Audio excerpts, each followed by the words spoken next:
Assalamualaikum warahmatullahi wabarakatuh. Kembali lagi bersama saya Sadatul Mardia di vlog LJ Learning Jurnal MK MPK kualitatif yang diampu langsung oleh Bapak Adi Kusuma. Oke teman-teman, gimana kabarnya? Semoga sehat selalu dan selalu tetap semangat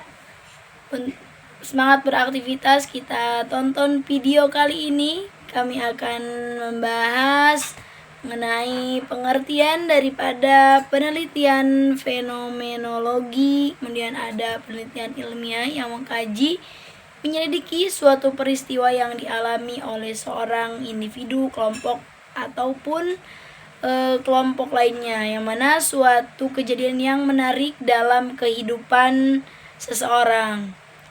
Pola fenomenologi ini ada beberapa pola. Yang pertama ada empiris atau psikologi, yang kemudian ada ciri-ciri daripada penelitian fenomenologi ini. Yang pertama itu memilih konsep sebagai sudut pandang terhadap sebuah fenomena yang akan diteliti, kemudian eksplorasi fenomena kelompok, komunitas, atau individu. Dan yang ketiga itu membahas secara filosofis tentang ide-ide dasar sebuah penelitian. Yang keempat itu ada pengalaman yang sama dan dialami oleh peneliti, hendaknya diidentifikasi sekaligus direduksi sehingga peneliti dapat memberikan fokus pada pengalaman informan. Yang kelima itu pengumpulan data ini dilakukan dengan mengutamakan teknik wawancara khusus terhadap informan yang diteliti. Yang keenam itu ada analisis data yang dapat mengikuti prosedur sistematis yang bergerak dari suatu analisis yang sempit. Yang ketujuh itu mendeskripsikan penelitian dari apa, bagaimana yang dialami oleh individu.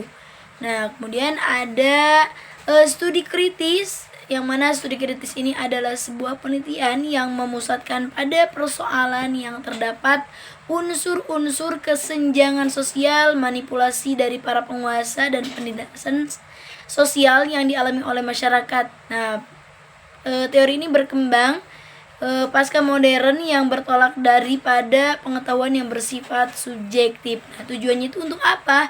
Itu untuk menghilangkan berbagai bentuk dominasi dan mendorong kebebasan, keadilan, dan persamaan.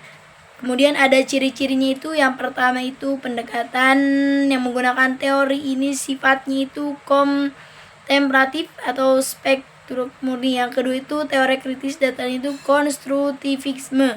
Yang ketiga itu penelitian kritis menggunakan pendekatan studi kasus, kajian yang khusus, kajian yang bersifat mendalam.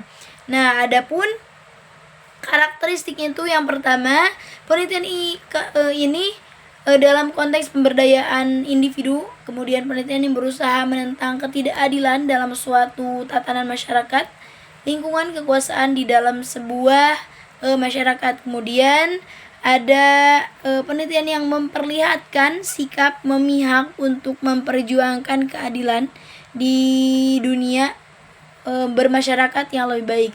Kemudian yang kelima itu ada penelitian yang memerlukan langkah-langkah menuju bentuk-bentuk tindakan politik yang dapat memulihkan ketidakadilan, yang mana ditemukannya yang keenam itu tidak pernah puas apabila hasilnya itu hanya menambah pengetahuan. Yang ketujuh itu tradisi kritis adalah kesadaran diri. Yang kedelapan itu berusaha memperjuangkan emansipasi dengan mengungkapkan berbagai kontradiksi dunia kasat mata yang diterima oleh budaya dominan sebagai sesuatu yang alami dan tidak bisa diganggu gugat. Yang kesembilan ini meyakini bahwa ideologi bukan sekedar relasi mental yang imajiner yang menipu terkait dengan kondisi material eksistensi mereka, namun juga tertanam kuat dalam materialistis.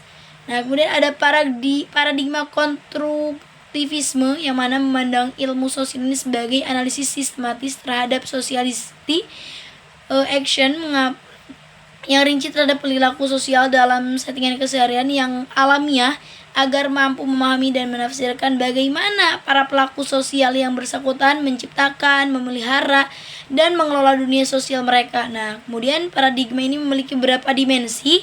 Yang pertama itu ada ontologi, yang kedua epistemologi, dan yang keempat metodologi, dan yang ketiga itu metodologi, dan yang keempat itu aksiologi. Oke teman-teman, mungkin itu saja video kali ini. Saya pamit undur diri. Sekian, terima kasih. Wassalamualaikum warahmatullahi wabarakatuh.